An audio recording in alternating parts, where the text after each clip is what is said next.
one of the front runners to take over for Justin Trudeau next month is Mark Carney, of course. Today he was in Windsor, Ontario, a key border city that does so much trade with the United States. Right across the bridge is Detroit, Michigan. And of course, Windsor is the front line of our country's automotive sector.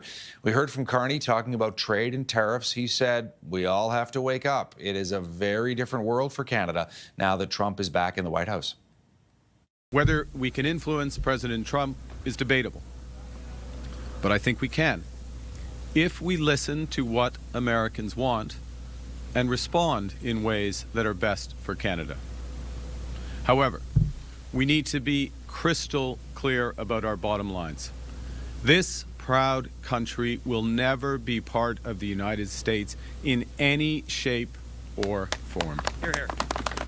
Tom Mulcair, CTV News political commentator, former leader of the NDP, is joining us now from Montreal. Tom, good to see you on this Wednesday. Good to be with you, Tom. Yeah, so talk to me about Mark Carney there, trying to look perhaps like a prime minister in waiting. And doing a pretty darn good job, choosing a good place. I mean, his campaign is rolling out as a very strong set piece. What's he doing in Windsor, Ontario? I think you held the key. You know, look at the mayor there. Mayor Dilkins is really strong, working with mayors in the northern U.S., trying to make everybody in the States understand that we have everything to lose from this trade war and a lot to gain by continuing our good relationship. So Carney's there, beating his drum, saying, look, this is the way I would deal with it.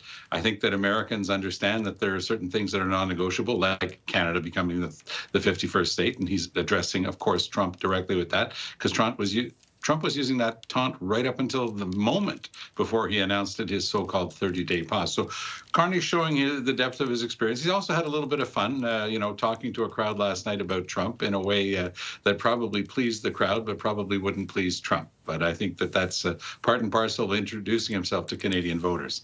We also heard from Pierre Poilievre, leader of the Conservatives, Tom. He is in Vancouver, and he held a press conference earlier today in which he went after Mark Carney, saying a couple of things. Number one, Carney is just more Trudeau. Number two, this guy is an elitist. He's a globalist. He's out of touch.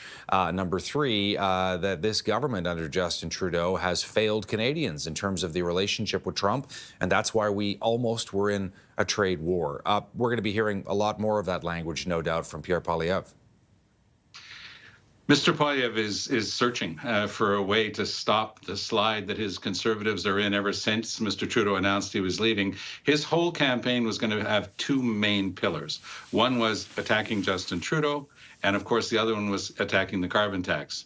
The leading contenders for the Liberal leadership, including Carney and Chrystia Freeland, have both said they're planning to step away from the carbon tax as proposed by Trudeau.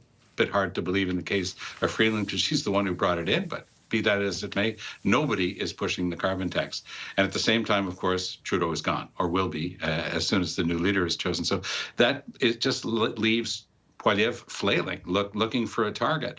So he's doing a pretty darn good job, I have to say, of keeping himself in the news, but he doesn't have a lot to sell because all the stuff that he said he was going to be running on is not there anymore. And so he's got to go after Carney personally, calling him an elitist and a globalist. Well, let's parse that for 1 second. You know, Mark Carney was born in the Northwest Territories, raised in northern Alberta, played hockey for his team in Oxford in England, was the team's goalie. I mean, he's the all-Canadian boy, very modest background. His dad was a school principal. So what makes him an elitist in Pierre Poilievre's mind? Well, the fact that he attends global economic summits and things like that. Now, if you compare him, so Carney's been the governor of the Bank of Canada, governor of the Bank of England. He's held positions at the highest level of the United Nations in terms of environment, climate, and sustainable development. Oh, and he was the chairman of the board of some of the largest investment funds in the world.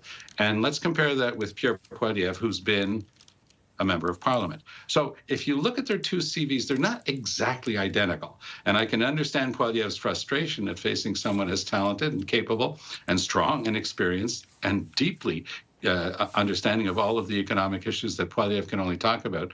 But I think that what we're seeing, in that sort of personal attack is a lot of frustration from Poilievre and the Conservatives. Hey, before we go, you and I are both Quebecers. What I'm seeing a lot on social media are these funny memes about how Donald Trump have succeeded, Tom, in uniting Canadians, with this trade war, including a lot of Quebecers who may not be all that sympathetic to Canada normally. Well, that points to a simple fact that was implicit in our previous discussion. The people who are having the greatest difficulty in Canada at the time of the new Donald Trump are opposition leaders. And in Quebec, it's a fellow with a long name, Paul Saint-Pierre Plamondon. He's the head of the separatist Parti Québécois. He's flailing. He's looking for any port in a storm. His best line that he came up with, in his mind anyway, was as Trump was being sworn in, he said, Trump was right, saying that Canada's been a lousy neighbor. Oh, that really went over well. The guy was completely pummeled on social media, and he's got good stuff. I mean, he's a popular guy. His numbers are good, but he's in the same position as Poilievre. How do I handle this? All the attention is on François Legault, who himself was starting to slide in the polls, but now he's back using almost that tempo and that tone, that very reassuring approach that he used during the pandemic. Same thing on the Liberal side. Now they've got, several strong people, Chrystia Freeland and Mark Carney, of course, first among them, running for their leadership, and it's changing the game completely and making it very hard for Pierre Poilievre, or for that matter, Jagmeet Singh, or even the head of the Bloc Québécois, Yves-François Blanchet, to find any room in this debate. Love talking to you as always, my friend. Thank you for this. All the best. Take care, Todd. Tom Mulcair, CTV News political commentator, former leader of the NDP.